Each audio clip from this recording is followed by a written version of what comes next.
um, to go through and show you some really cool things that I work on. So I'm a coach, a mentor, and a business partner. I'm resetting at the top of the hour. As we get ready to deep dive into some of the solution and tools, we talked about, marketing your products, services for Web3 solutions, right? And it really starts with you being intentional and thinking about your customers. And I appreciate you geniuses doing that. So today I wanted to take you through what we were talking through is Zentarius. So Zentarius is another platform. And what's really cool about this platform, and not to minimize it, because I can spend a day or two inside Zentarius, is showing you that it allows for me to have my own dashboard. So because I have my own dashboard, I'm able to go in and let's go to my profiles. And these are all the profiles that I'm able to create private rooms so that I can hold some of my master classes and webinars inside of them, right? So from here, what I'm doing, leveraging Zentarius platform as a leader, I said, okay, so I'm going in Zentarius. I got token gates set up, right? And so part of token gating is creating like the genius room, because we have some opportunities out there as a genius room that we can work together and solve. I constantly am getting people in my inbox that want to talk through opportunities, right? And so forth. Because I have those opportunities, I want to be able to grow them with the Genius Room.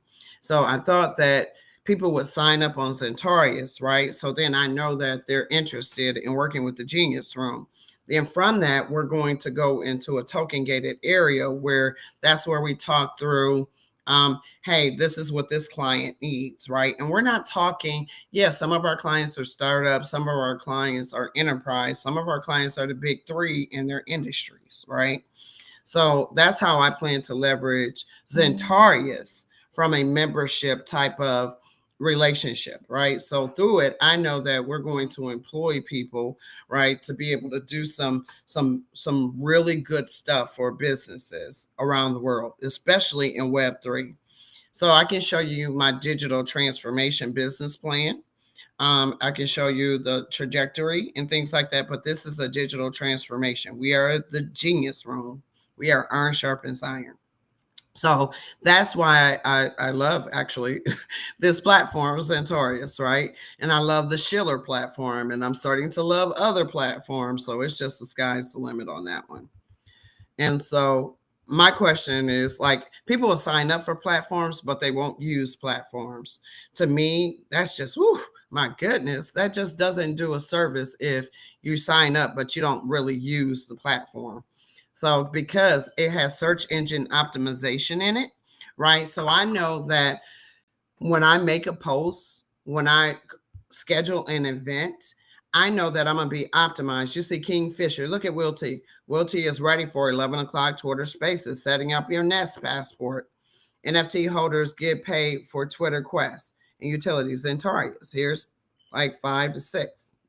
So today, these two, so you can just go in and it'll take you to check this out. Like I'm going to click on there and it'll take me right to his Twitter. So I can go ahead and set my reminder. And I like that streamline. So this too is available to you. Go ahead, Immersion. Thinking about Schiller, and I just got a notification with Schiller, but I don't think it was with us one. And talking about advertising, bringing people in, it's like last night, a couple of different rooms I went into and tried to suggest they use Schiller. What was that one guy? Anyway, it's hard to look up. E-profile, it starts with an S, then an SH. It's got an extra S on it, so it's really hard to locate. And what about the gate cap mechanism? Should I, Apple or iPhone?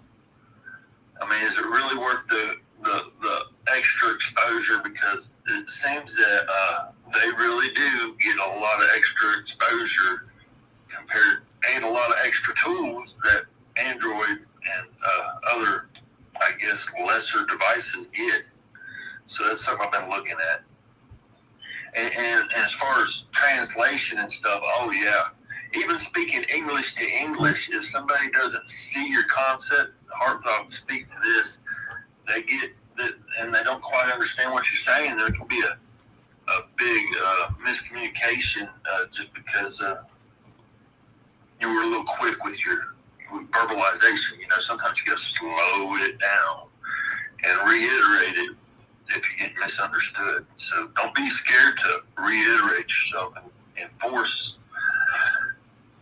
your way in to be understood, because they might be taking you 100% the wrong way, and they might even be a little ill. But you know, you can either stay misunderstood or you could risk it and push in there and be understood, which seems to be pretty good. You know, we started to get a little heated last night, but then after I pushed through and he heard what I was suggesting, it made a little bit more sense. So don't be afraid to reiterate what you just said if you need to. I love it, Immersion. That's right. Sometimes you have to repeat yourself to help people understand what it is that you're saying. Absolutely. I appreciate that. So I'm going to take you to the screen real quick. I'm coming to you, Wilty, in just a second. And I'm on the screen and I am showing you Synthesia. So you'll see 46 weeks ago, I have some conversations regarding some other stuff, right? So what you'll see here, these templates, you'll see these are my creations that I put together for clients, for solutions, how I present myself in the bio. But what's really cool, and I'm just going to take, I'll take this one. And so this is a video that I did a while ago, not even what it looks like. There it is. So, and these are everything Metaverses, your onboarding documents. So I use this when you're working in a global environment, which means that you're partnering with people around the world. It's going to be important how you're able to get documents and what onboarding documents you need to have, as well as your contractual obligations you have to sign through here. That's what I put together, right? But what's really cool is that I'm able to change the language, because this is, I create templates as well as an affiliate with Synthesia. So this is my affiliate site where you can see I can edit, I can publish right from here now. So they've done some updates. But what I'm looking to do in here is to go to my library again. And I'm able to create a new video and say, this is learning. So I use this for a newsletter. I've used this for my pitch decks. I've used this for many different solutions. So inside of it, I'm able to either import a PowerPoint, set a blank, or whatever. But I'm going to do a weekly business update, use this template. So by using this template, it allows for me to just, but I want to change the language. So let me change the language. Nope, I want to change the language. And it allows me to do that from blank. So, and it's in here, y'all. Just a matter of slowing down and showing you where some of this language stuff is, where you can change it. I'm going to move on to my next screen really quick because it's going pretty fast. And I wanted to go here to constant contact as an information manager. So I'm going to head over to Will T while I go back to Synthesia and pull up this language. Will T? Good morning. Well, the moment kind of passed, but what I was going to say to Merton's point, you know, can't really tell you what you need for your focus or for your business.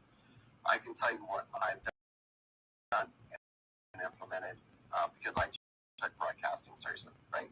I took it so I launched a company behind broadcasting and education. And it's banking. Having separate devices for separate things. And it does appear that Elon and Twitter are giving preference to iPhones over Androids in terms of development and feature ads and what's available, right? So the way I operate is I have an Android which is connected to a mobile service. And just use that primarily for my backup accounts and to check alerts and notifications. But I do have an iPhone that I'm using for professional purposes for broadcasting. This way, when I'm hosting a space, I don't get a phone call, and it's a Wi-Fi only device, by the way. And this way, when I'm hosting a space or I'm in a space, I don't get a phone call that's going to interrupt the conversation. So just things to consider. There's a lot of great products out there and a lot of great opportunities. And the more you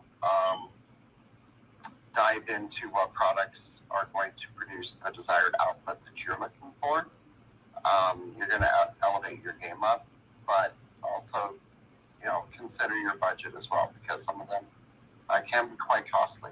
So I'll land it there. Thank you for that time and space, Yaeunda. Absolutely, absolutely. And you're right.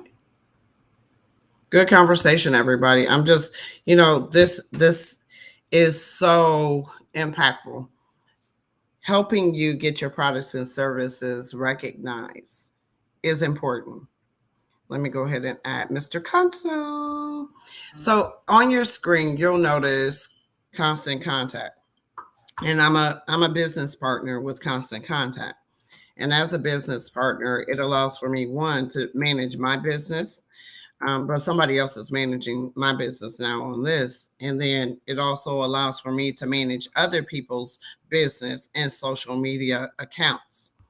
So I'm able to create campaigns, right, to connect with my target audience so that I'm marketing my products, my services, and solutions. So when I do that, I'm able to decide what's the most effective way to connect with my clients, right? Because I built this list of, all right, so here's what I think regarding marketing. And I say what I think, and it's just my personal preference. I think you should try new platforms. I think you should focus on relevant content on SEO. We talked about SEO and SEM.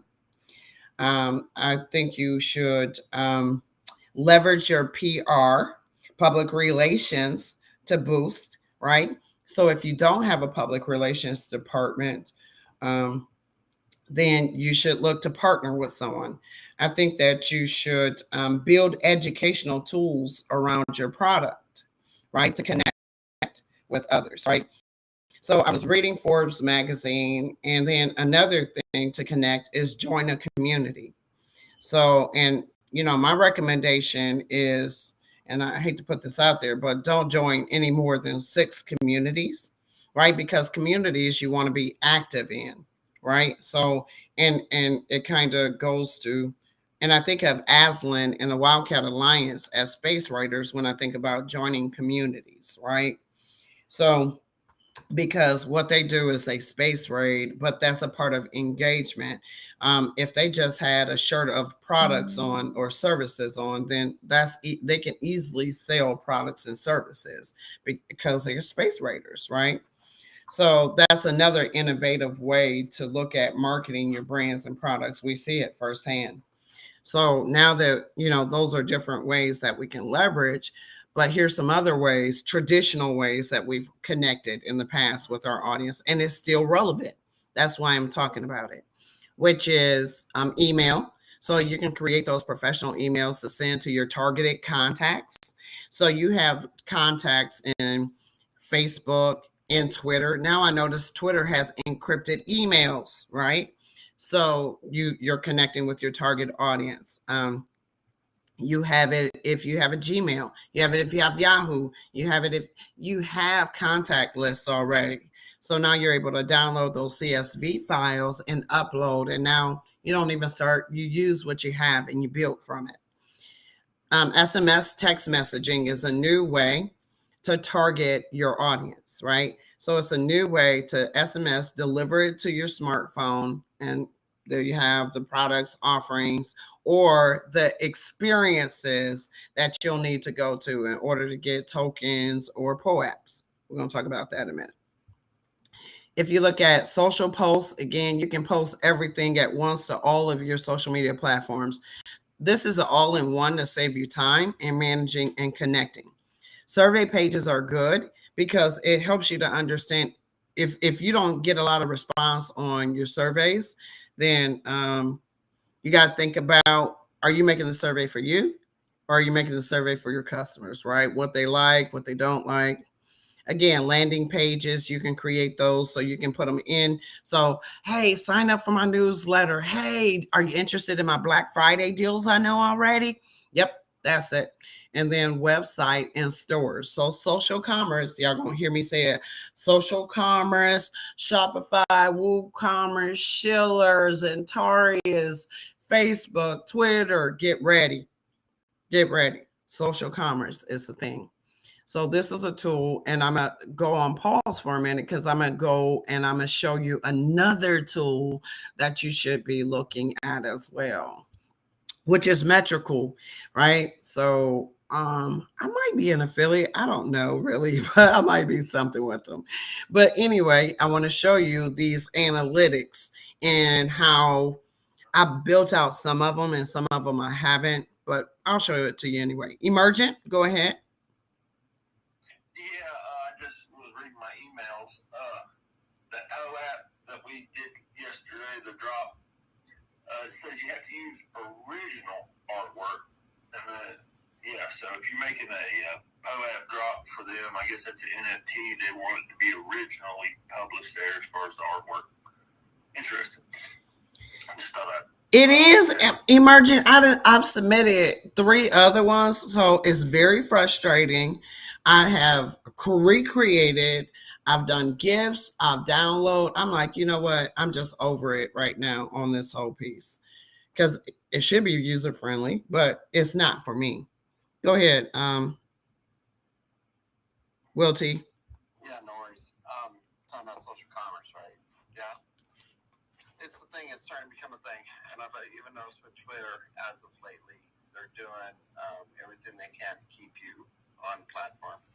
Case in point, whenever I migrate in the background to my other social media sites, outside of this, when I'm in this space, and even when I'm in a speaker role, it cuts the audio feed, and it could even rug you from that position. So just FYI, Twitter is doing everything it can do to keep you on platform and keep you engaged in the conversations. So yeah, it is becoming a thing for sure.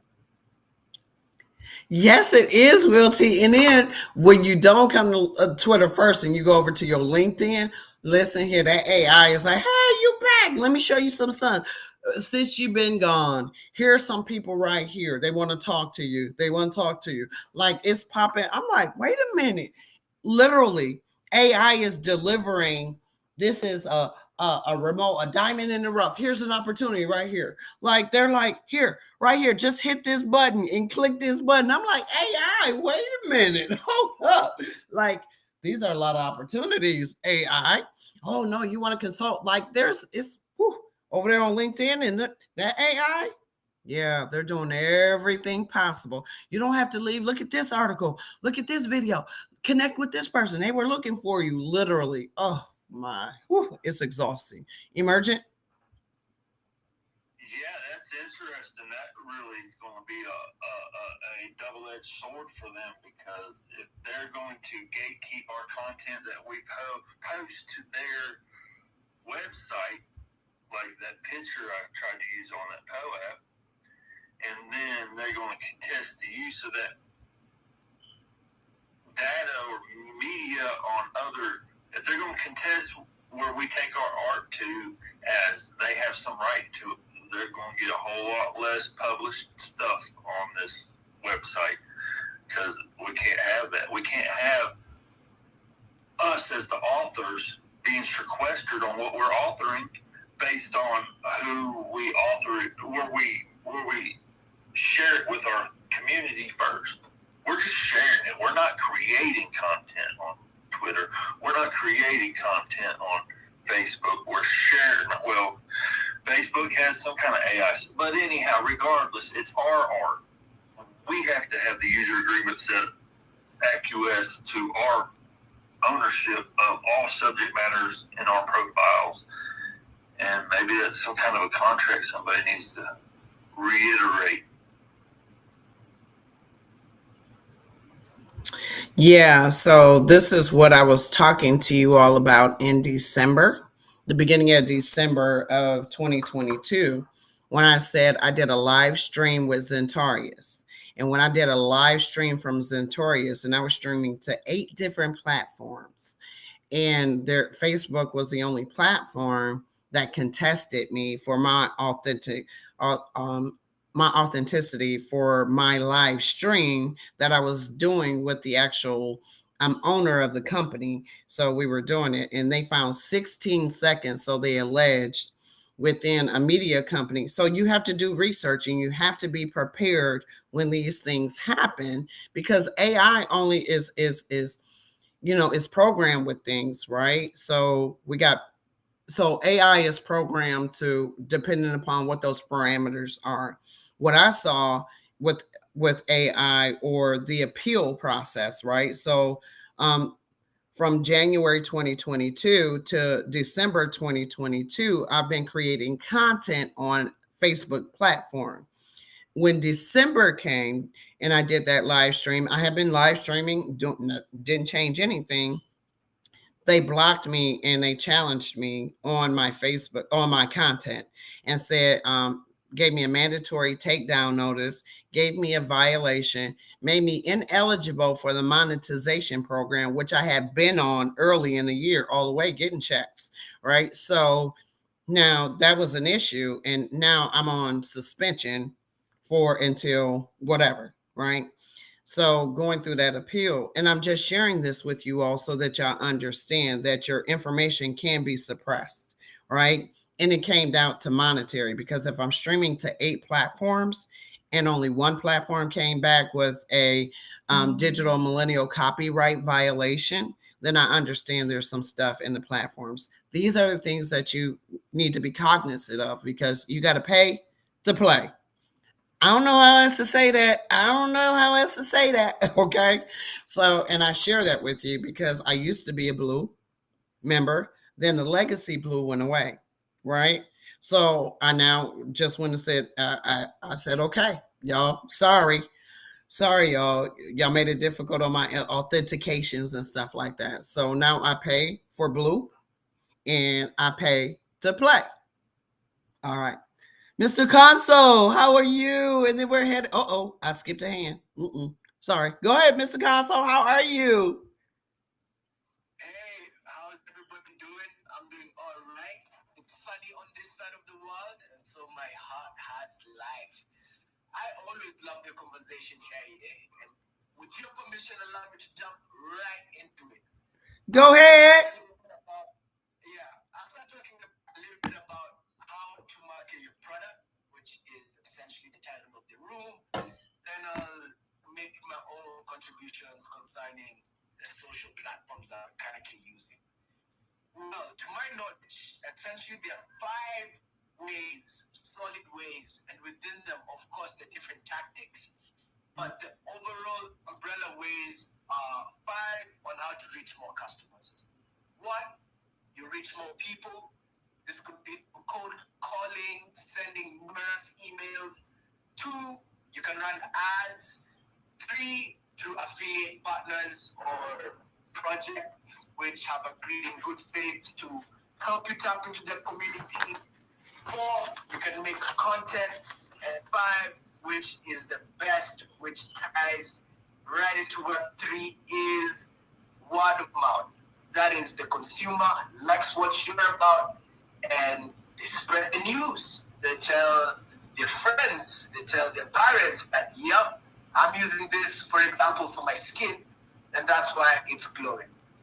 Now, the first 4 methods that I've somewhat essentially described are more of an input-output type of scenario, in the sense that if you do more cold calls, you expect at least to govern more interest.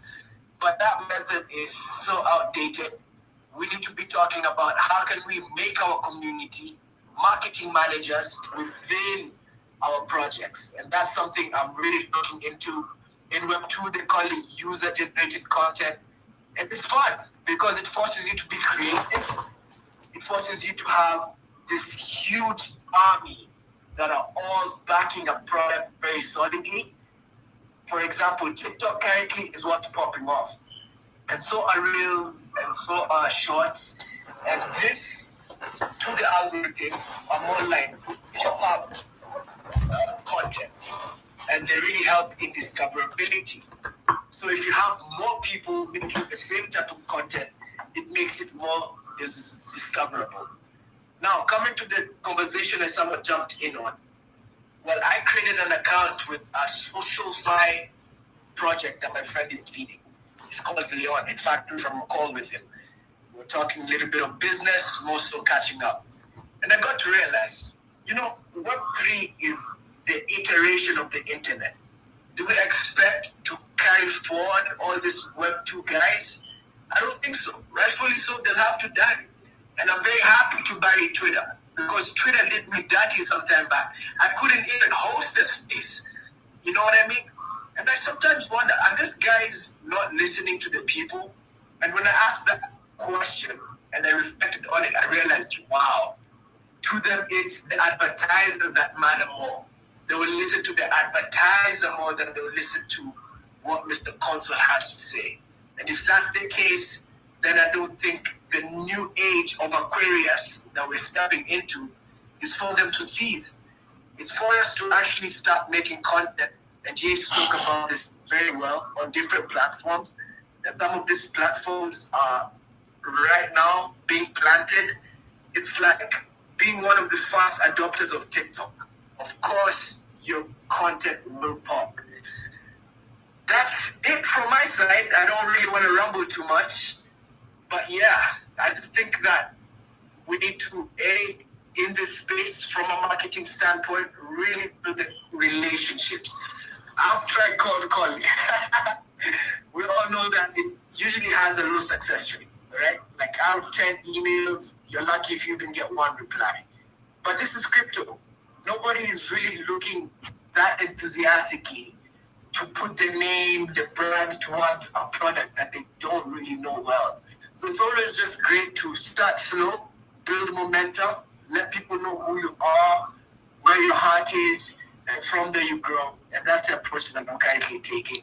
It's going to take way longer, but that's the space we're living in. Because of all the scams, of all that is going on, it just makes people very skeptical to reply to a DM that has a product or an offer or a service, right? They'd rather hear it from you on the Twitter space, and they'd rather know that this is a man who is somewhat trusted by the community. Oh, Mr. Khan. So you did well, my friend, and spot on. Like, so spot on. And what you're describing, I have that in my 14 list as well. So what I put here is what we're transitioning, I believe, to is the agency type of model, for instance, right? And so in that agency type of model, it's almost like you have to be hyper focused and hyper. So think through your accounts, your account based marketing. So who are you targeting right now? What businesses are you targeting? Or what people are you targeting? Right? And narrow down, get just 10. I am like in college, I said, I'm gonna work for all these, these are my top 10 companies that I'm gonna work for. I'm gonna focus on these top 10 companies and I'm gonna work for them. The same thing. Focus on your top 10 clients or top 10 clients you want to work with and develop and collab in that area. So when you were talking about building internal bench strength, right? That's called a succession plan, right? So you know that as an agency, having internal, you're building that bench, opposed to going out there and buying the talent. You're building it from within. Very, very smart. And then from that, you now have this agency that you're building from within while they're learning, right? Or they're contributing. So I like that. I'm just going to think through, and last piece before I go to the hands is I'm a seasonality person, right? So I see the seasons, right? Oh, so what are some seasons? Spring, winter? No, I ain't talking about that, right? I'm talking about like seasonality for me is understanding Father's Day was Sunday. So I was planning for Father's Day Friday, Sunday to be able to connect with the fathers around the world. So being intentional to connect with the fathers, that's a part of everything Metaverse the Genius Room. So I did videos, I did live chats. I just because that was important to me. Father's Day. See, so the next seasonality or seasonal flow that's coming is the 4th of July. Oh my goodness. So tell me about your marketing campaign for the 4th of July to help your business get that bullseye on it, right? Get that target on it. So, what are you going to do for the 4th of July marketing wise, right? And you're like, Yaeunda, what about tomorrow? No, I want you to think big, right? And think through July 4th, right? Then what's the next holiday? Is it grandparents? Is it Sweetest Day? I'm just saying. Do you fall into a Hallmark calendar? Do you think about the seasonality? So then you're going into just say Labor Day is the next big thing. So are you planning for that flow and what that looks like? Product services. So Emergent, go ahead.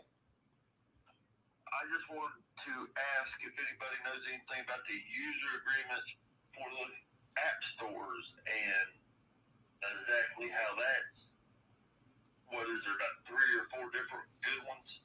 Samsung, Google, Apple apparently has got their own. I'm not sure, but I couldn't find no user agreements in the Google App Store. Yeah, so when I look at those user agreements and they're going to be blocking us in the background before we ever know how they're blocking us and manipulating us. And the root, the common denominator, so to speak, would be that App Store is where I'm coming from. well, there's terms and conditions, right? And you in the user's agreement, like anything else, you have to mitigate you have to mitigate your risk as much as possible, right?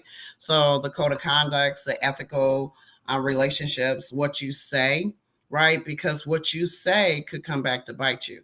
What you write can come back to bite you. So, it's you may have to opt out some of those platforms, Emergent. Like if you're going for me, if I'm gonna do business, I want to know as much as I can. If I like Twitter is a business partner to me, right? And they're a business partner to me because I plan to have subscriptions on this particular platform. So it behooves me to build into my business practice to stay abreast of any changes that this platform could be doing. So you have to build a routine to and it's almost like vendor management, right? So and how you manage vendors, right, is or business partners, right? You have a key performance indicator, which you kind of expect, and there's constant updates. You want to look for those updates and read them when they come out. So that's how I try to stay abreast of terms and conditions is when those updates come in. I'm like, all right, they come right to my inbox. So I'm like, okay, what's new? All right. And then now I learn how to take AI and take a whole bunch of information and say, summarize this for me, AI. What they talking about? AI be like, listen, I'm so tired of reading these 50 pages of, yep. And so AI can do that for you and summarize it. And then if it summarizes the terms and conditions, then you look for, are there any compare and contrast? Compare this terms and conditions to this terms and conditions. What's different? It might be in the arbitration. It might be in the hearings. It might be in, so it just depends. Sorry, didn't mean to tech out and geek out on the business side, but that's to your point. Pay attention to the terms and conditions. Good call. Like on these platforms, they're changing. I'm like, why is that video with no sound? Why that video with no sound? Wait a minute, they gave me the sound to put on the video. Now I don't have sound. Oh my goodness. So yeah, you're right. Hey there, my friend Chris. How are you? I'm fine. I'm fine. Thanks for my roast, everything Metaverse, Tropiverse. Okay, everyone else, imagine times. Thanks a lot, guys, for having me. Okay, so this is a very, very interesting topic. How to market your products and services in Web3. I love spaces like this where we teach real facts, not just motivation, we teach you real strategy. So I'm glad to be here. I had something down like knowing your target audience. So I'll just read out the outline and I'll explain the outline. So first of all, knowing your target audience. Then the next thing, you sell the benefits, not feature. Then you build your team, you leverage on community. Then strategic partnerships, don't compete but collab. So I'll start from the first one, which is knowing your target audience. So I feel your first move, in marketing your Web3 product, it's knowing your target audience. Who are you selling to, and which people are going to be needing these products? That should be your first move. Build around a particular audience. It's just like you're a writer. If you're writing, you always advise to have one person in mind. You can solve the problem of one person, then you can solve the problem of many. So build around a particular niche. You have a problem target you're solving. It's easier for you to sell. You can't just maybe you're creating a forum or you're creating a metaverse project, you're linking it to Place Again, you're linking it with P2P.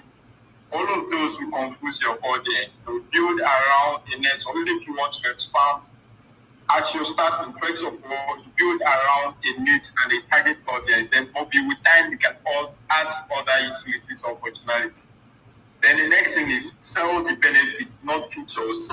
I see so many projects they start off, they do the mistake of selling the features to the people instead of the benefits. People are tired of reading or hearing the features. They want to see the real benefits, the real incentive with your product. Again, so if you're looking to market your Web3 solutions, have it in mind that what people would need is your benefits. See, you as a developer, you are the creator, and what you need is to be valued for your product or self-valuable. Now, the consumer, that is your target audience. What they want is a place they can pay, like places they can benefit from. So they wouldn't have time, reading features around the product. Just make sure there's enough benefits, to keep them coming, to keep them engaged. That is incentive. Again, it's just like in DeFi, we call it catalysts. Those catalysts, it's what to make your project to come. And the next thing is you build a team. There's something about a team. I love working with my team. I help people that does this one, do that, does the other one. Instead of working with maybe people you pay once they go, it's always good you recruit an in-house team. How you work about your project, you work with your project. How people you carry around, your jobs around your project. They have your project in mind and they know, okay, I'm working for this project, and not just I'm working, I'm part of it again. So build a team around your products. I think that will help you better when you want to sell out. And the next thing is leverage on communities. The real power of ownership in Web3, I believe it's with the community. You've seen projects, go far with just the community alone.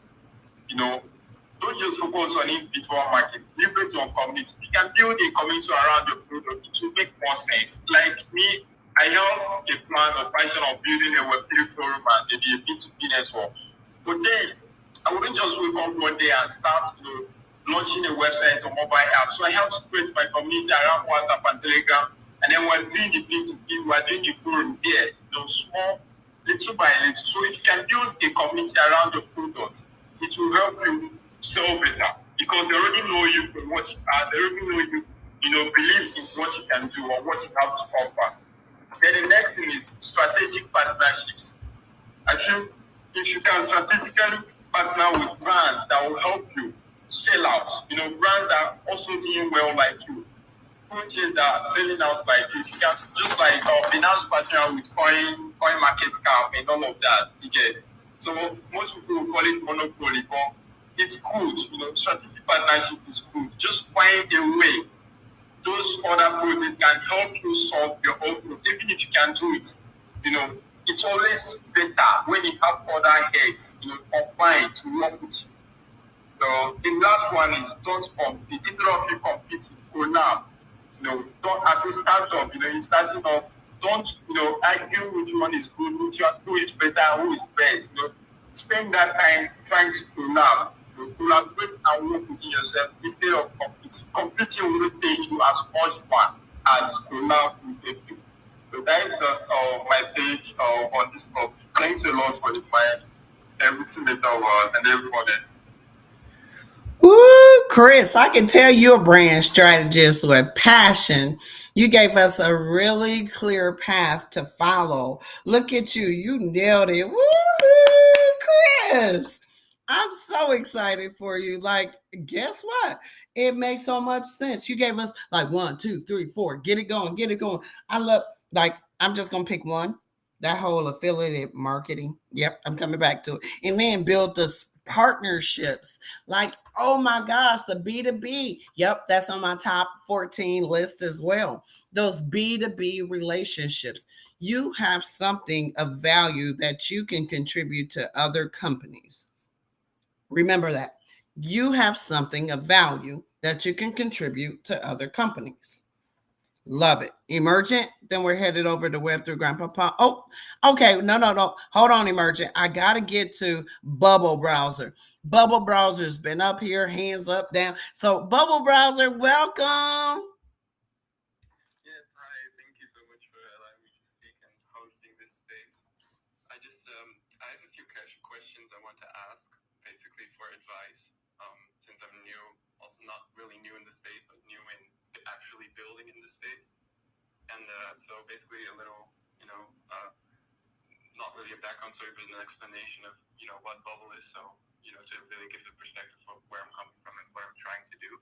So Bubble Browser is basically a platform that allows people like creators, but also businesses and individuals to create decentralized web pages where, anybody can really code anything they want. They can use HTML, JavaScript, or CSS, like how you would normally create a web page. And then you can mint it directly on the Polygon blockchain. So with that, it basically creates decentralized. What's your question? I'm sorry. Because this is Shill. We Shill on Fridays. And I hate to interrupt you because it's interesting to hear about what you do. What's your question for us? Yeah, so basically, because of that, it's like what you guys talked about, like platforms and, like trying to market your own projects and stuff. That's basically what we are trying to build for other creators so that they can do that. And with that, basically my question is, how would creators like to see that? Like, what could be changed and what could be done? And, listening now in the space, I've definitely heard a lot of good opinions and ideas.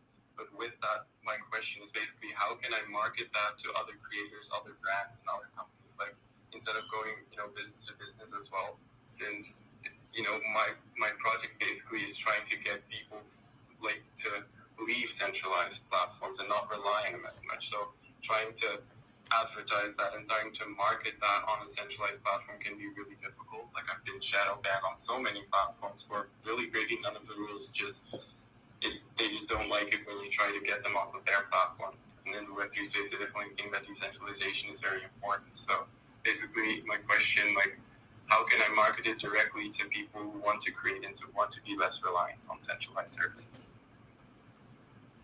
I think that's a great question. Thank you. So I'm going to go on mute because we have some hands up. I have my own thought. I got this answer. What I want to see is if I post to YouTube and then I share it to Facebook, Twitter, any other social media event, why don't they just put a little watermark in the bottom corner that says, hey, this was minted on our platform. If you want the original content without our watermark, come to our platform. Watermarks, that makes a lot of sense to just throw a watermark on there that advertises the first place it was minted. Really is what they're contesting, is you can't use your content on my platform because you didn't mint it on my platform. And now you used your content on our platform, so now it's our content, not yours. And that's garbage. The publisher, the person, the individual account should have all the rights to every picture, verb, and word in which they speak. And yes, sometimes what we post and what we write is not pretty, but sometimes people are talking straight to the AI, and there's no other way to do it but be truthful and accurate with current events. And if I'm ranting on something, that's because somebody's over here poking me. Either I'm watching it on another on YouTube. Oh man, I got so hot the other day when I watched these auditors and they have legitimate bad interactions, and I'm like, But yeah, I like the watermark idea. Yeah, I think that's a very interesting idea, and exactly like how you say, these big platforms doing anything they can to keep them on their platforms instead of linking to others. And that's exactly why I think that it's very important for creators to own their own content instead of using a platform you post it, and then you really have no control of who's seeing it, who's interacting with it, and who's doing it. So yeah, I definitely want to also say to every creator here, realize that what you create is your creation. Don't try to, what you believe in, don't change it because it's not doing well on the platform. Just keep pushing that, and eventually I think people will definitely appreciate that instead of just doing what everybody else is doing to be, pushed in the algorithms and stuff. Absolutely, Bubble Browser. And I want to take this moment and welcome you to your new community where iron sharpens iron, and you're part of the Genius Room. We are your new community, and I'm excited to have you, Genius, inside our new community. We are the Genius Room. This is where iron sharpens iron. This is where the clinking and the clacking and the iron is going, because guess what? We're sharpening. We don't have all the answers, but together we can formulate the answers because we're geniuses. And it's really nice to welcome you. Woo! Exciting. Web3 Grandpapa, I wanted to get your thoughts. Look, it's all good, and I love the great broad conversation. Bubbles, platforms like Centaurus, social media platforms, you should look at that for you and your community. But I was going to ask you a question, a couple other people here, and I have not seen this talked about very much. Really, it's very shortly. People aren't going to be able to DM each other unless they have Twitter Blue, unless you're already friends. Now, I know this is something that I haven't heard people talk about very much. I didn't know if a lot of people didn't realise that. So very shortly, unless you're actually friends with other people who have Twitter Blue already, you're not going to be able to DM each other. So that's something. And not only that, they're looking at encrypting the DM for the first times as well. So that's going to be a paid service as well. And the other thing is, it's communities. It looks like shortly they're looking at doing it. Unless you have a Twitter Blue as well, you're not going to be able to have communities either, or community groups. It's something like that as well. And I haven't really heard people talking about that on Twitter. And if you're building a business on here, and you're going to be marketing on here, and you want to, have private groups and chats and develop in a professional way, it's more and more being pushed that you're going to need that Twitter Blue to be able to do the DMs and have it encrypted and have those community groups and chats. And again, I haven't heard anybody talk about it for a little while, and I know that's coming fairly soon. And I just thought I'd put it out there if people, since we're talking about marketing, if they haven't heard of it. As a matter of fact, yes, Grandpapa, I'm glad that you did it. So the first thing I noticed, and I noticed this yesterday, is my email is encrypted. So for me, it doesn't come back as encrypted mail. So I have to flip the switch in order to find an encrypted mail. So it's taking me a minute because it looks like I have two email boxes at this time. One that's encrypted, one that's not.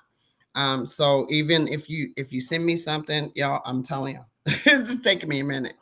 But yeah, it's pay to play time, right? So we're using, and I say pay to play, y'all, because you have to understand this is a business, and that we understand that when Elon purchased it, it was the revenue, right? Did he overpay for Twitter? I don't know, because there's surely a lot of data that can be extracted from here, right? So each one of us has our own data warehouse that we can extract that information from. But yeah, Grandpapa, community groups. I see community notes are coming in as well. So for the community groups, I didn't see that piece to you needing to have, but I have a community. We have communities, right? And just part of the blue. I pay my annual subscription up for the year, so it's pay to play time. For me, and this is my mindset, maybe it's the wrong mindset, right? So what's the difference when we have these independent platforms, right? You're going to have to pay for access to some of this, right? So what's the difference in paying a Twitter versus paying some of these independent platforms, where kind of it's the decentralization piece to it as well? So you want to think through and really understand, because for me, I see this is a great time, because social media, as we know it, is really afraid, because nobody wants to lose their market leadership position, right? So when independents are coming in, they're building some of this sexy stuff like, oh yeah, I want to have this, I want to be able to this, I don't want my content suppressed. And to your point, shadow banning and suppressing my content, which means I may create a tweet, I may create a post I may create something, and for the life of me, I don't even understand how nobody saw it. It has no likes, it has no interaction whatsoever. Then I look and I'm like, there's 2 likes on here. I'm like, this is good. Now on a different platform, it has 6,000 likes. On this one, it got 2. No, something's wrong. So again, looking at that independence, I'm glad that you put that out there, Web3 Grandpapa. And frankly, I'm looking at the search engine optimization, and what Zentarius is able to do, right, is to be able to optimize and make sure that in search engines, if there's 8 billion people in the world, can we touch at least 2 billion of them? That's how I feel when I'm using an independent platform, is that they took it a step further, right? And they are connected with so many other people. So that's how I look at it. Emergent? You kind of landed on what I was looking at, is like, Zentarius is here. What if we did do our content on a Zentarius app and it put a watermark on it? And, maybe that set the example. But then I look at the Schiller, the way that's working.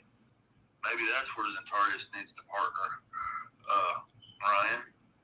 A couple of different aspects everybody's using. But I think if that Schiller was a little bit more open source for people to get in and use, we flock to it.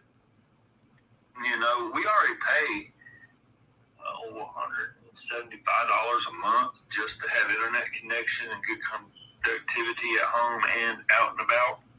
So I don't know what more these people want other than just to silence us, and that's making me pissed off to where I don't want to associate with them. But for the time being, there's great communities here. But I guarantee you, just as soon as that real other alternative drops that host these spaces, this would be a dust. Even though everybody likes Elon, I just paid $8. A whole bunch of people just paid $8, and mine's getting ready to expire. And the pros are just what others, social media like Facebook gives for free. The only thing he's got really is his Twitter Spaces here, and I see Schiller knocking at the back door. But the one thing I don't like about Schiller, I don't like to look in a mirror when I'm talking to you guys. I want to look at you guys, not be hypercritical about myself while I'm trying to have a Zoom or a Schiller event. So yeah, let's get me in there, Schiller. Schiller must be in the room, because you talk about Schiller. I'm like, I love it because it's fun. Schiller is fun, and it gives me an opportunity to connect with my target audience, right? And I'm still discovering who my target audience is. And so what Schiller's allowed for me to do is just kind of get out there and talk. And I love being able to see you, Emergent. You came on there and you and I was talking and engaging, and we had other people in the conversation. And I like the fact that I went on there one day for probably a couple of hours and I got tips. Like I got tips like boom. I'm like, okay, thank y'all, world. Okay, let's bring, I bet this is Schiller coming up. Is this Andrew? Hi, Andrew. Good morning. My ears were burning. How you doing? Good. I was listening earlier. I had to run out and drop my kids off to school, and I just got back. So you got some good energy this early. It's crazy. Speaking to you the other day and having you kind of test out the app, and we've got some big things coming. So it's a good space here. So thanks. Thank you, Andrew. It was fun. And what I like about the Schiller app is that we're able to connect with so many people and the influencers around the world as well.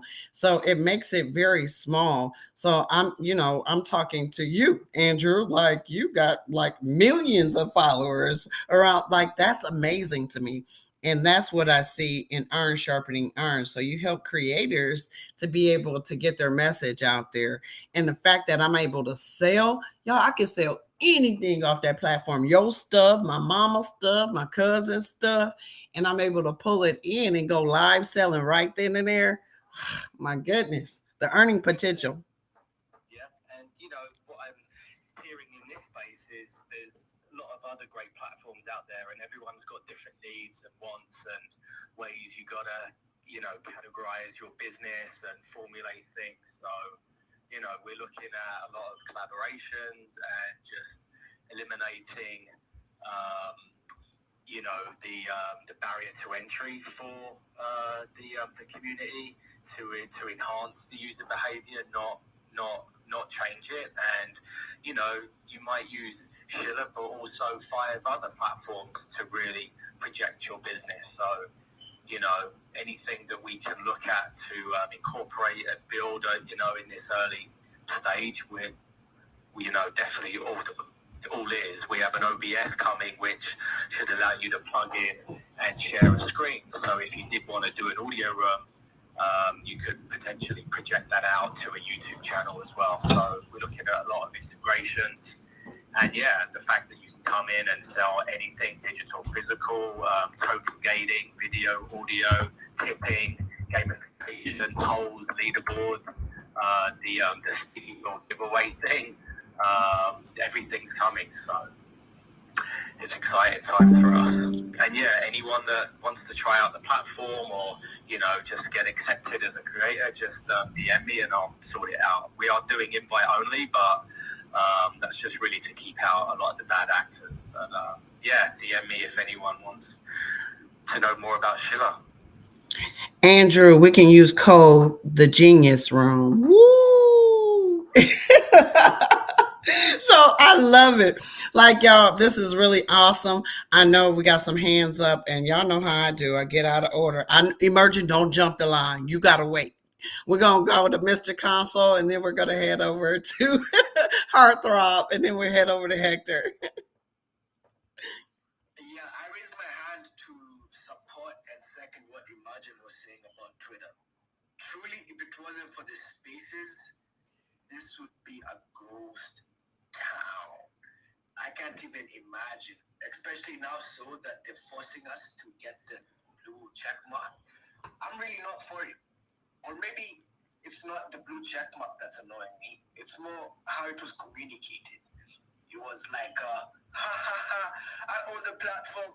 We're going to be charging you this. Get your blue check mark. And that just made me feel like, yeah, but not really. I'm a sovereign citizen, and you won't bully me.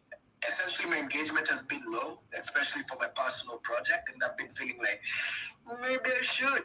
But at the same time, I got to realize, to it all, my friends, that we don't matter to Twitter or these social platforms or anyone, as a matter of fact, that you're not giving money to. We're the product. The advertisers are king. And now you gotta ask yourself, from an advertiser standpoint, are they getting their products, the ads that they're running through Twitter, to be more are they getting more engagement on that? That then is the question for me, because essentially the guy had a call with Tim Cook when Tim Cook said they're gonna pull out of this Twitter Blue, or rather running ads. Definitely that call might have essentially highlighted that they need to prioritize iPhones more, because we all know how we've been getting treated as Android device holders ever since. This is just speculations. I'm thinking out loud. I love conspiracy, but they do make sense when you connect the dots, right? Wouldn't you guys say? You know, Mr. Counsel, you're always coming up and talking through how you feel and the thoughts of the indicators, right? And so, you know, for me, I think they care, right? It's a business, though. It's like a partnership. That's how I see it. And you nailed it when you said, we are the product. I respect everybody's opinion. We are the product. And once you know you are the product, your company is the product, then your vantage point is you see things differently, right? So if I'm the product, I want to partner with other products, right? So that we can scale. Like, and I look at the average basket. I know y'all like, what? Yeah, this is business, right? So the average basket and what you can put into the basket. You can put something from Centaurus, you can put something from Bubble, you can put something from Schiller, and now you have a basket, right? But you just don't want one thing in the basket. So you build that basket. And long story, but I'll talk to y'all more about it. Great conversation taking place where Heartthrob, then Immersion. Oh, I am excited to hear what Schiller had to say, and I'm looking to see.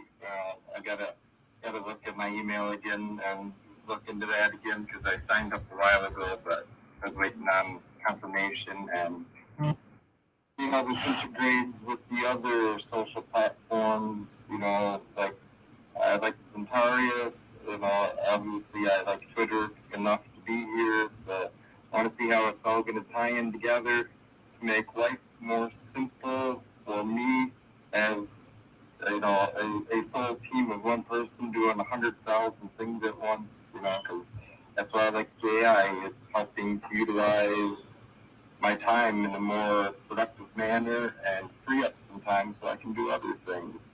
So I'm going to hit you up, Andrew. We'll talk, and definitely I'm excited to see where the future is going to bring us. Exceptional, Heartthrob. I'm really excited for this opportunity for the Genius Room. Geniuses, you are amazing, and you're smart, and you're innovative, and you're hardworking, and you persevere.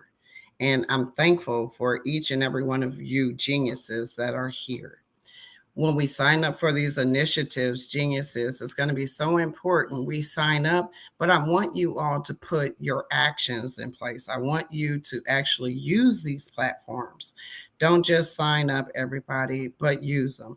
Because, and I just did a test on Centaurus, right? And I don't know if Ryan knew, but I've been watching to see kind of the engagement on Centaurus, and a lot of geniuses signed up, but they're not using that platform. So again, you know, for these creators, for these developers that's out there, there's a combination relationship.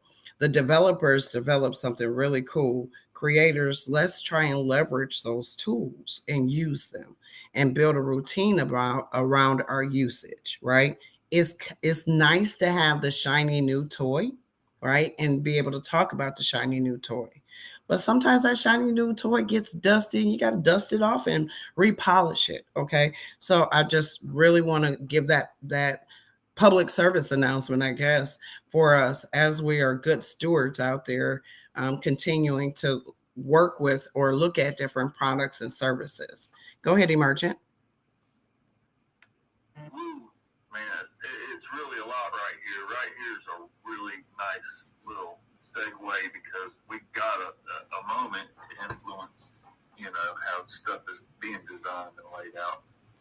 And I see that back in the day, we'll use Facebook as my example. They started off with this nice little chronological reference where you could go back, scroll right down your videos, scroll right down your chats or your whatever you published or pictures, whatever. It had like little categories. You could just scroll right down, get to your content, reshoot it, edit it, use it. That's what we do. We publish. It might seem like random crap to people. It might just seem like a rant to people. It might seem like it's trying to be destructive, but it's really just getting them sound bites and them bars now for posterity and reference later. But then before you even get to go reference this stuff, we got these people censoring us for our sound bites we put down for posterity. So I just see that a lot of these platforms build up, but they don't keep basic operating system basic. I might not want to stream ever on Schiller, but I might want to use it like a social media platform and send some letters, notifications out, follow people's content, stuff like that. But I want to minimize my usage of data while I'm doing it. So any kind of thing like that, and that kind of breaks down to everybody's little niche they're falling into. Maybe I don't want to access all the niches. Maybe I just want to keep my operating system really minimal so I can flow you guys when I got very minimal reception, like in these spaces and stuff, And Zantari I don't see anybody else doing their niches, as far as helping publishers publish stuff and stuff. I'm just reserving myself. I wrote some articles. I didn't see a lot of interaction with those articles, so I tried a few articles on Twitter just straight to see. Got a little bit more interaction on Twitter. I'm thinking it's that first line item that you see, Ryan, before you click. You got to get them in before you click, because really nobody wants to click on shit. They just want to, unless they're captivated in the first 20 words. I think we just need a little more visual to our post. But yeah, it's cool too. This is just awesome being able to feedback and knowing that somebody's actually listening that's a developer always helps. And Andrew, glad to meet you yesterday. What was it? The Rev Cars? I'm not sure what they're called. Chad, I think they call them. They're like, yeah, just DM them. Just DM Andrew and Fitz and one other guy. I hadn't met any of you until just now, so glad to meet you. You met him on Sunday too. He was on Father's Day. He was in the room. Fitz was in the room. It was a lot of people in the room. And when we went live on Schiller, again, y'all, it's really exciting and an honor, right? So I'm one of the influencers live on Schiller. If you have your computer and or your phone and you're watching the live stream, we are live streaming to YouTube and to Twitter. So what's really nice for me as a creator is that I understand Western culture and social commerce, right? So I see, and what sold me is that eventually 95% of what we're going to do is going to be sparked through our phones, right? So we're going to be heavily dependent on our cellular phones. And really, social commerce is going to be the way that we get things done. We're going to travel through our phones with the real ID, and it's downloaded into your digital wallets. You'll use it for currency when you're traveling. So the sky's the limit. And Schiller, what I thought was really cool is I get the opportunity to live sell. I love selling, like the whole home shopping network, the whole QVC, when there was live selling back in the 80s. I know y'all like, yeah, I'm an OG. I can run this for y'all. So, and then you would sell on TV and the models would come out and show, and some of that is taking place on TikTok, right? Some of that is taking place on social media platforms. So I really like that live share, that selling ability. But not only can I sell my own products, I can sell somebody else's product, which makes it easier to build the business to business partnership relationships. Again, you're able to go live. You see it, set up your broadcast, feature merchandise, NFTs, share, and then go live. And then I am able to bring up, I think it was you and I, Immersion, but eventually I'll be able to bring up, who knows, 15, 17 people, give or take, on stage. And we're just really having a private token gated meeting inside of there, which is cool. So it's really for creators, it's for projects to build safe, it's for artists who want to go live with their gallery, and it's for enthusiasts. Like, I even found the love of music and singing. So that's what I like about Schiller. It's in my hand and it's new. It's probably been a week and a half, and I think emails went out today to join Schiller if you're interested, and it's private. That's what I say about Schiller, y'all. Sorry. Did I skip anything, Andrew? No, you said it. We literally just turned the lights on about a week ago. We had applications pretty early on, back in March, I think. But yeah, we have, over 600 content creators, actually about 1,200 that are, applied. So we're looking at, gradually onboarding them, giving them creator status. So that should be rolling out in the next week or so. So we haven't forgotten about you. Stay tuned. And Immersion, I'm just checking you on the back end to make sure everything's good. But yeah, we haven't forgotten, and we're just rolling it out now. And obviously, feedback is important. As we're building, we want to build for content creators, and we want to know what you guys want. And we're not gonna censor too much your content. We're not going to be like POAP, where I heard some pain points, and it wasn't the first time I've heard things like not approving images and stuff like that. So with minting your digipasses, that's almost creating that moment and collectible. So we're not going to censor any of that stuff, or you've minted that picture. You should have some, obviously the Web3 way is you mint a collection, and it shouldn't. We urge people to not, duplicate collections, but everything else is coming. And that's one of the things that I love about the DigiPass even. So you are absolutely correct. And so it goes to your point when you start to look at you have a business and it's at scale. You're trying to scale your business. It's important to understand how your information is going to be out there. So that's why I tie analytics to everything, y'all. And I'm going to switch you over here to this analytics page. Perfect, as we get ready for our wind down and close out for the day. So you'll look at the screen, if you will, and take a look at like analytics. So all of what we're talking about, and I've shown this before, I haven't connected my website. And the reason being is because I've been token gating since last year, since probably February or March of last year. So analytics and stuff don't pick up. It didn't pick up last year because I was working on, I had a token gated website and pages. So it's really exciting that the rest of the world is now coming to really leveraging token gated private pages. I'm like, yes. So this is great.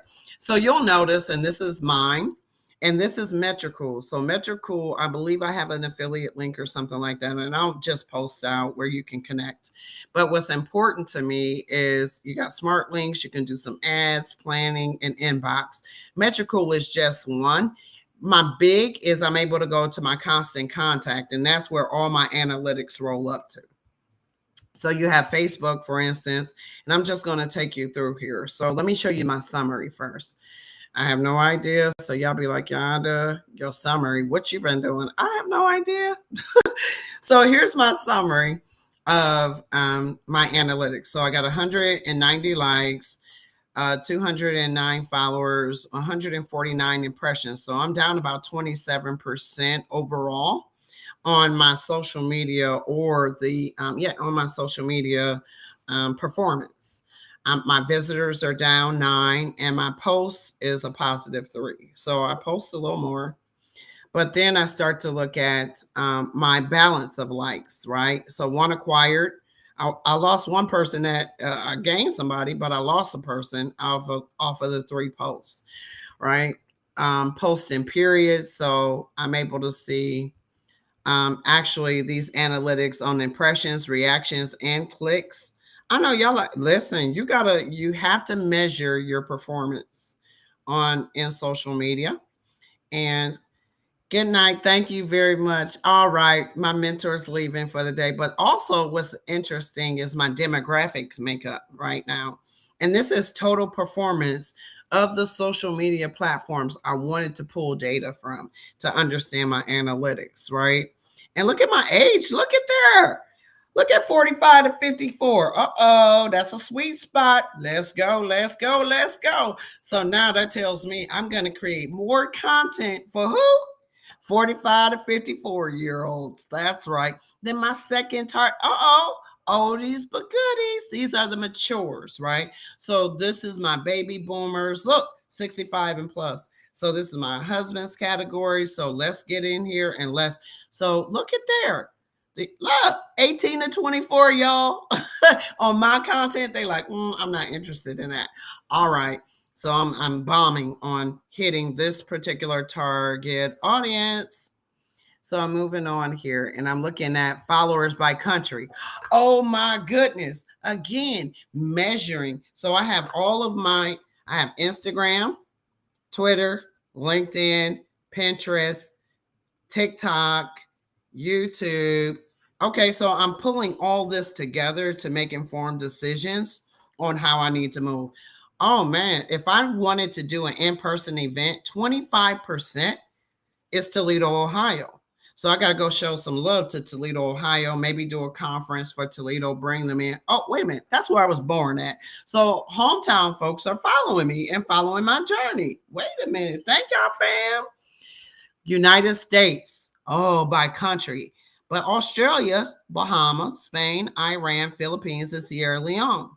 So now I can tailor and tailor towards these country or these geographics and be able to, and I can dive in even more. This is juice, the data. And again, this is all about how you market to your target audience, your products, your services, right? And creating those solutions. You have to have a system in place to be able to measure your key performance indicators. Clicks on page. So my page visits are down, my clicks is down, and it shows you by dates and all these things, right? So remember, I'm traveling. The second quarter is about in the field. So I'm doing in real life and I'm actually touching the people. That's what second quarter is.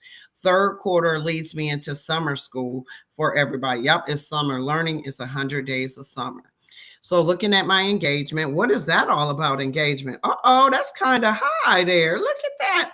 Oh, when you see that mark, you better follow that line. 95.24%. Oh, okay. I'm sorry. Is it me just getting excited looking at analytics? Okay. Y'all, analytics and data, man, this is the gravy. This is what the data tells you exactly how to go get your customer, tap your customer on the shoulder and say, here, follow me. That's what data does. Okay, I'm going to be quiet for a moment as I'm continuing to go through these, but engagement is high. Excellent. So whatever I'm doing for this particular week, keep doing it. If engagement is that key indicator that I'm looking to get. So for businesses that want to do business with everything Metaverse, it's really good to share this engagement score with them. So, hey, Immersion. Yeah, that's an impressive number. And I just want to touch base on ads because it is really important people understand the value of ads. But the way Elon's done it to where we bought the blue and then all of a sudden we're suckers, so they're going to throw us a bunch of ads up trying to fish for more purchases is how I feel about it. And like on your YouTube or your Matrix, whatever right here, it's got your face right there. It's got a nice little blank triangle right there beside your face that we should be able to monopolize on. Like these spaces right here, we're all looking at these screens. And as big as our emojis are, you don't think they could put 2 or 3 just up here beside the record button and make their revenue without disrupting their services?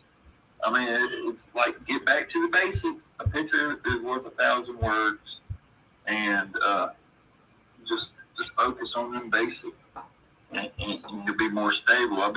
Brian, he's getting built out. I understand he don't have a lot of viewers yet, but them advertisements on just your homepage or whatnot, it doesn't have to be no digital flash and shit. Just a good, solid picture is worth 1,000 words. So thank you. It really is, and you're right. So, and then this is last piece. So a list of my posts. So I posted 3 times, and it was on June 10th, it was on May 25th, it was on June 14th, right? So, and it breaks it down, y'all. Look at the level of details that's here. So I can view the posts, I can do more analytics on it, I can drill down. So I saved my CSVs, so I'm now comping against my performance last year on Twitter. So I now have Twitter reports that I'm able to compare and contrast to see.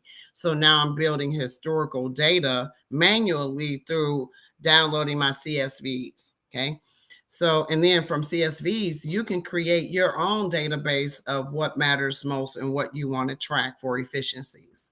So you're looking at how many clicks these particular links, these particular advertisements received, how many impressions, right? What was the reach? What was the average time watch? 0 seconds. But engagement, 142.86. So let's look at engagement. Engagement rate is the interactions received by each 1,000 people reach. Total interactions, total reach times 1,000. There we go. So today, geniuses, I wanted us to talk through marketing your products, solutions, and then tying it up, because you always need to look and measure how you perform. And if you wanted to look at individual channels, all you have to do is just click on the side here, and you're able to see these individual channels in the performance. So I'm growing in Instagram, right? So, and I'm just showing you these things because it's important. It's one thing to go out there and market in social media. It's another thing to see if you're efficient and effective in what you're doing in social media. So now, geniuses, we're winding down, we're closing down the room, and now is a great time for any last minute thoughts, questions, or leave behinds that you want to provide. So let's get started. And the first person, Emergent.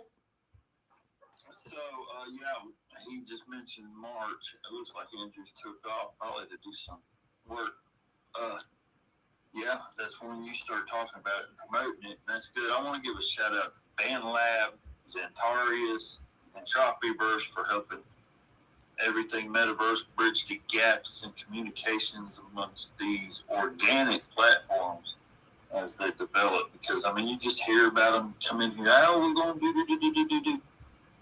And then about 4 months later, boom, there they are with their systems and stuff coming alive, and a lot of them are looking really good. I'm so bad at making names. That's why I'm making this.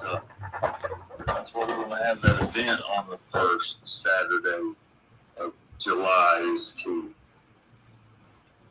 read them list of noted performers and artists that spoke about it. And bam, class of 2023 developed it and produced it, which there's like 4 major ones that just come off the top of my head. And that don't even count, Xantarius was already something in this time frame I'm looking at. So I'm getting a little bit more excited. We're going to get composed. Your analytics will go down. It is summertime.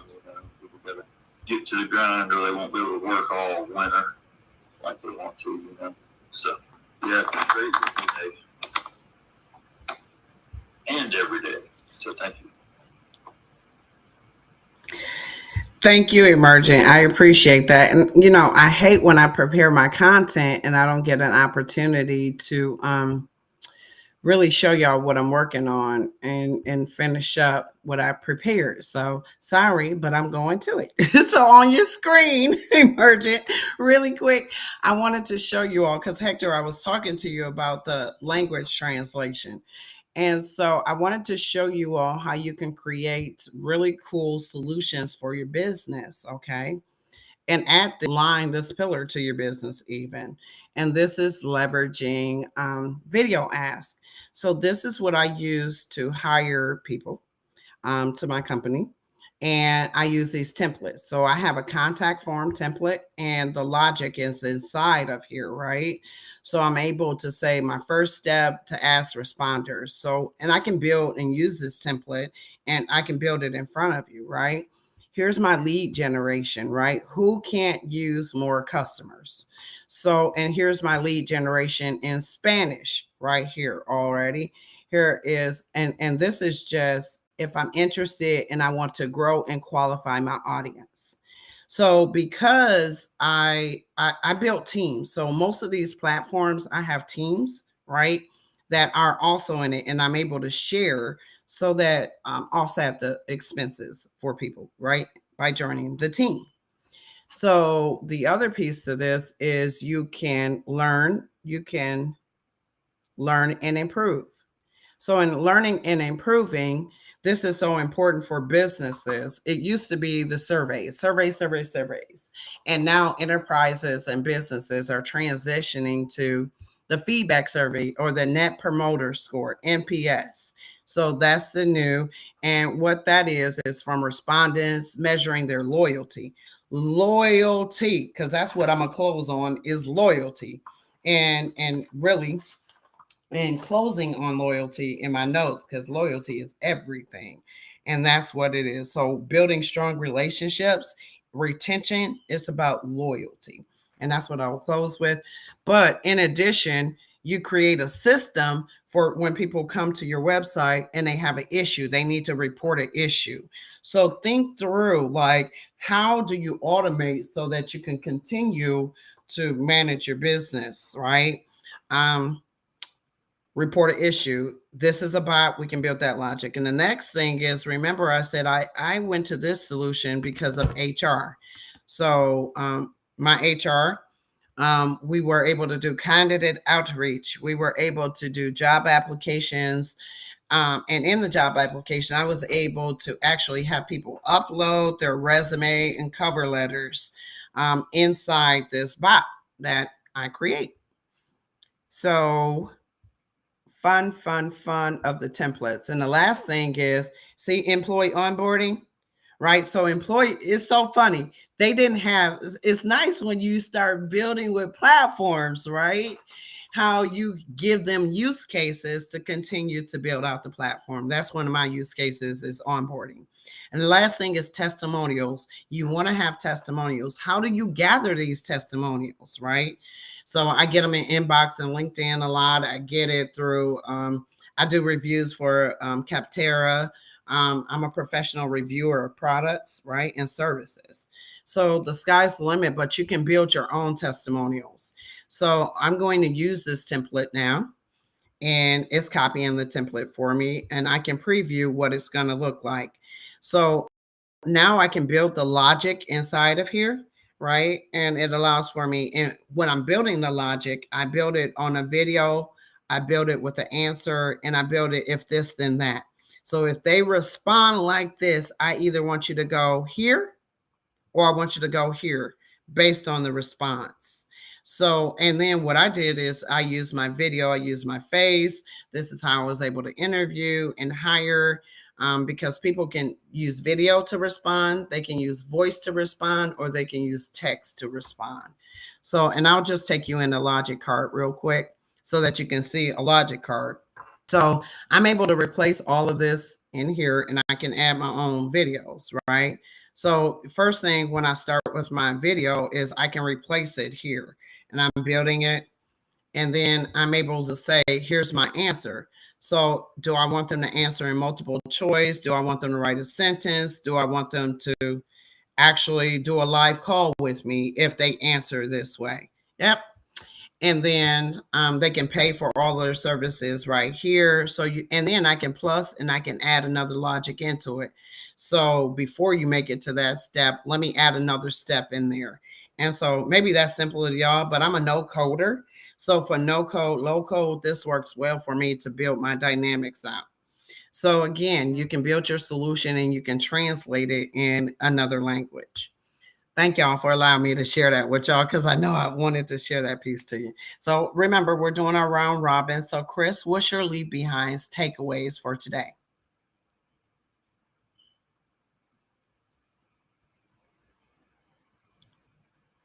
Chris?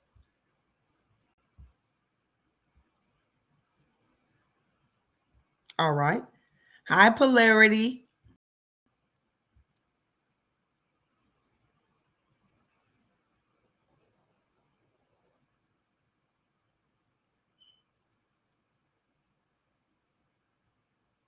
All right. Heartthrob.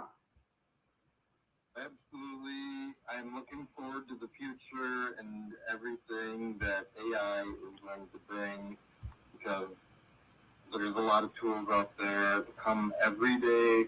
Remember, do your own due diligence. Remember, wallet safety and wallet hygiene. Check your links. And as always, I want to remind you that your time is the most valuable asset that you will ever own. And I want to personally thank each and every one of you for personally investing your time here today. I want you to know that I love you and I hear you. So let's connect. I love you too, Heartthrob. Thank you for being consistent. Thank you for helping the geniuses grow. And the flower of the day is so beautiful. Thank you. Hey there, Pixie Galaxy. What you have for us?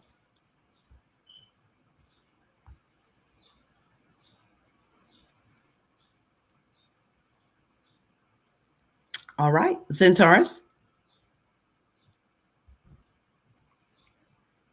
Hey, good morning.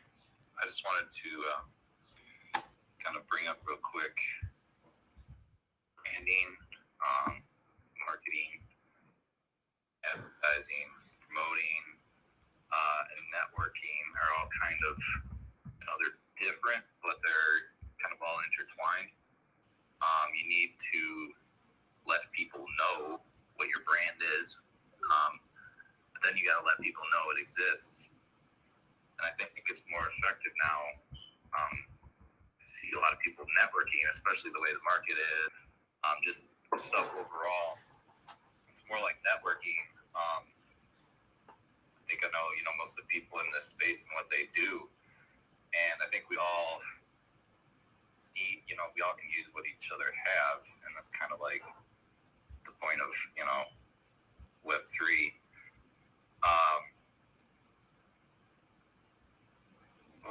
I guess what I'm saying is that also Web3 isn't just, products and services. And I think a lot of like the outside world doesn't really, the outside world, they're not really there yet. So it's kind of hard to illustrate the purpose, the advantage of being here and working with each other instead of, large companies and government control and stuff. So it is kind of hard, I think, still. And I also wanted to say, I heard you guys talking about something about the work it puts in. And I seen Heartthrob work, and I remember him started posting. He's like, man, I got my NFTs, I made those, and then I make the content, and then I'm out here talking about it. He's like, this is tiring, and it is tiring. So it's cool, Yaeunda, that you're up there sharing ways to kind of make it easy. And it's a blend, it's time or money, or it's a little bit of both, right? So you got to find that balance and what works for you. And I don't know, networking is the time, but I like doing that as far as, and I just want to point out, I don't really like advertising per se because just the history of it is based on desire. And I think, Web2 is kind of supposed to take that away, but especially, with crypto and some NFTs, it's kind of still based off desire and stuff. So that's something I would like to see changed, where we base it off of, you know, the product and the service and the people that we're working with, instead of the emotion and the potential profit gain. So I just wanted to add that in there and say good morning to everyone in here. Good morning, Ryan. And you know what? You bring an interesting viewpoint, and I appreciate it. You're right. Like, it's about our ecosystem. We work together. It's how do you reinvent like the bartering system? What does that look like? Because the previous speaker stated so eloquently, we all can leverage the services of each other. And so when we start to understand the magnitude and scale that we have, like I'm so confident. I'm talking, oh, my developer over there, he can build you anything. My marketer over there, they can find a word that's never been used before. Trust me. Like I like that confidence of the skill sets in the genius room, right? I'm able to talk through like we're all on a whole nother level. It's just amazing. Right. And so when we decide that we're going to be intentional and we're going to work together and we decide what that looks like, right? So all I'm doing is I'm going out here and I'm collecting these opportunities, right? Because I then want these opportunities to be token gated with our community so that everybody is able to scale, right? And token gating is part of that process, right? So how do we invest in each other so that we continue to thrive and grow, right? Thrive and grow. So again, I love what you said, Ryan, regarding Web3 is about the people as well, right? And our journeys. And for the first time, I feel like everybody is on a level playing field to get going. Just don't be afraid. And in the event your mindset and you let the inner critic come in and say things like, what are you doing? Why are you doing this? You let somebody else, whatever the inner critic is saying, just learn how to silence the inner critic. And maybe it goes into Yomi's Me We Speak, where you're talking to yourself to say, listen, I don't need that right now. I don't need that. So I'm just going, in my mind, I'm going to be intentional right now. I'm not looking, you can't hijack my energy. You can't hijack my mindset. I'm looking in the sky, talking to myself, right? That whole me week. So thank you, Ryan, for that. I appreciate it. Well, we made it over to you, Hector. Oh, sorry, Hector. So your takeaways, your thoughts for today? No, just an amazing space as always. I mean, it was a combination of learning, self development, self improvement. I mean, there's just so much stuff to unpack here. I know that being a entrepreneur or being anyone that's in this space, you have to learn how to combine all different types of skills. So I love when we kind of go deep in the weeds and really kind of just understand how to market yourself, understand how to look at data, how to make decisions based on data. Because it's not enough to just look at the data. You have to kind of tailor your marketing based on the data that you see. And I really loved how you were mentioning, oh, hey, I got a lot of people in my hometown that follow me and support my content. So I'm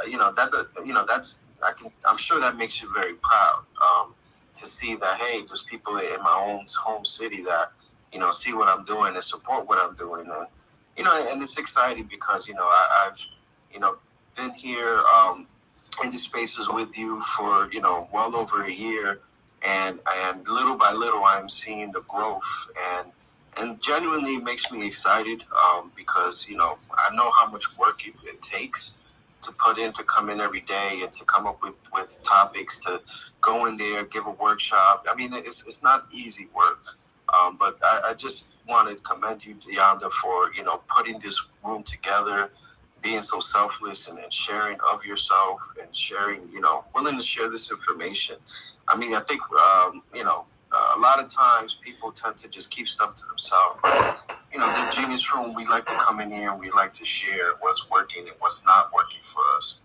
So that to me it brings me a lot of satisfaction to see so many people in here working and trying to do the best that they can based on, a whole new industry. I also wanted to acknowledge, Yomi Spaces. I'm going to post it on the pin tweet here.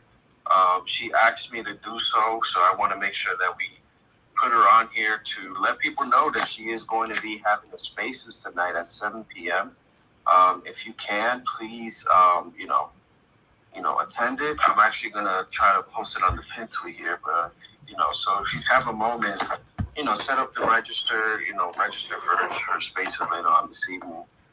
But overall, I mean, it was great to see, Andrew from Schiller come in and talk about, what they're doing. I'm really excited about that for you, Yaeunda. I think that's going to bring we talked about this before, but I think this is going to bring a whole new level of exposure, right? And I really love what they're trying to build there. So, yeah, I mean, tomorrow being Wednesday, we're definitely going to unpack some more information. So if you're here for the first time, please come back. If you are, someone who's here all the time, continue to come back because we really appreciate, your support here in this community. And we really look forward to kind of just unpacking a lot of these concepts, these ideas, and working to grow together. So, we're still very early, right? We're very early in this space.